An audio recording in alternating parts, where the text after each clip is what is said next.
jumpa lagi di Yulian Channel bersama Ibu Yuli.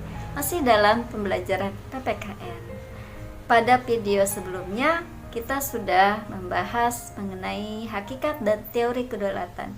Nah, pada video kali ini kita akan membahas bagaimana bentuk dan prinsip kedaulatan Negara Kesatuan Republik Indonesia.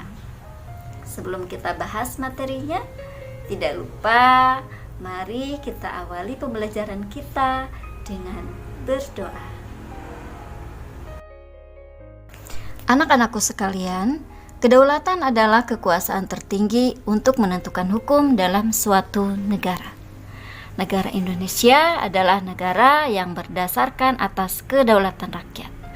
Hal ini jelas tercantum dalam pembukaan Undang-Undang Dasar 1945 dalam alinea yang keempat yang berbunyi, maka disusunlah kemerdekaan kebangsaan Indonesia itu dalam suatu Undang-Undang Dasar Negara Indonesia yang terbentuk dalam suatu susunan negara Republik Indonesia yang berkedaulatan rakyat.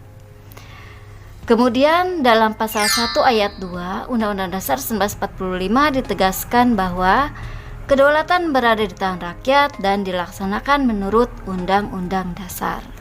Dengan demikian, pelaksanaan kedaulatan rakyat ditentukan oleh Undang-Undang Dasar 1945.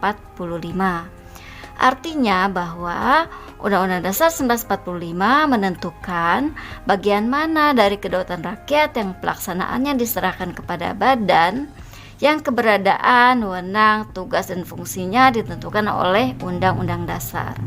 Namun, penyerahan ini tetap dalam pengawasan oleh rakyat, baik secara langsung maupun melalui lembaga yang dipilih atau dibentuk atas mandat rakyat sendiri. Selain menganut teori kedaulatan rakyat, negara Indonesia juga menganut teori kedaulatan hukum. Hal ini sesuai dengan Pasal 1 ayat 3 Undang-Undang Dasar 1945 yang menyatakan bahwa negara Indonesia adalah negara hukum. Dipertegas juga dalam pasal 27 ayat 1 yang berbunyi, segala warga negara bersamaan kedudukannya di dalam hukum dan pemerintahan dan wajib menjunjung tinggi hukum dan pemerintahan itu dengan tidak ada kecualinya. Kedua pasal ini menegaskan bahwa pelaksanaan kedaulatan rakyat oleh lembaga negara sesuai dengan Undang-Undang Dasar tidak bersifat mutlak atau tanpa batas. Kekuasaan, tugas, dan wewenang lembaga negara dilaksanakan sesuai dengan peraturan perundang-undangan yang berlaku. Ada beberapa prinsip kedaulatan negara Indonesia, yaitu negara Indonesia adalah negara kesatuan yang berbentuk republik. Yang kedua, kedaulatan berada di tangan rakyat dan dilaksanakan menurut Undang-Undang Dasar. 3. Negara Indonesia adalah negara hukum. 4. Presiden tidak dapat membekukan dan atau membubarkan Dewan Perwakilan Rakyat. 5. Menteri-menteri diangkat dan diberhentikan oleh Presiden. Yang keenam, MPR hanya dapat memberhentikan Presiden dan atau Wakil Presiden dalam masa jabatan menurut Undang-Undang Dasar. Prinsip negara kedaulatan rakyat sejalan dengan makna demokrasi yang berasal dari kata demos dan kratein, artinya pemerintahan rakyat. Demokrasi bisa diartikan sebagai pemerintahan dari rakyat, oleh rakyat, dan untuk rakyat. Dalam perkembangannya, demokrasi mengalami pasang surut. Hal ini ditandai oleh adanya beberapa istilah demokrasi yang menunjukkan bentuk pelaksanaan sistem pemerintahan demokrasi di suatu negara. Dalam sistem demokrasi dikenal juga istilah rule of law. Agar terselenggara pemerintahan yang demokratis di bawah rule of law harus memenuhi syarat-syarat sebagai berikut. Di antaranya adanya perlindungan konstitusional, adanya badan kehakiman yang bebas dan tidak memihak, adanya pemilihan umum, adanya kebebasan untuk menyatakan pendapat, adanya kebebasan untuk berserikat, berorganisasi, dan beroposisi, dan adanya pendidikan kewarganegaraan. Bagaimana dengan demokrasi yang ada di Indonesia? Negara Indonesia adalah negara yang berdasarkan demokrasi Pancasila, yaitu demokrasi yang dijiwai oleh nilai-nilai Pancasila sebagai satu kesatuan. Prinsip utama dari demokrasi Pancasila adalah musyawarah mufakat. Musyawarah berarti pembahasan untuk menyatukan pendapat dalam penyelesaian masalah bersama. Sedangkan mufakat adalah sesuatu yang telah disetujui sebagai keputusan berdasarkan kebulatan pendapat. Bangsa Indonesia memilih demokrasi Pancasila karena dalam demokrasi Pancasila ada penghargaan dan pengakuan terhadap hak-hak asasi manusia dan hak minoritas. Dalam demokrasi Pancasila tidak mengenal dominasi mayoritas ataupun tirani minoritas.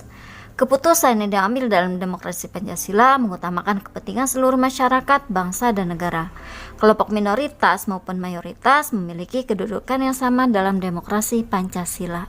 Pelaksanaan demokrasi di Indonesia dilakukan dengan dua cara, yaitu langsung dan tidak langsung. Pelaksanaan demokrasi langsung terlihat dalam pilpres, pilkada, pileg, dan pemilihan kepala desa. Pelaksanaan demokrasi tidak langsung ditandai dengan adanya wakil-wakil rakyat yang duduk di DPR, DPD, dan DPRD yang bertugas untuk menyampaikan aspirasi dan amanat rakyat dalam pemerintahan. Sebagai sarana perwujudan kedaulatan rakyat, maka dilaksanakan pemilihan umum atau pemilu yang berdasarkan asas langsung, umum, bebas, rahasia, jujur, dan adil, atau disingkat luber dan jurdil. Hal ini sesuai dengan Undang-Undang Nomor 7 Tahun 2017 tentang Pemilihan Umum.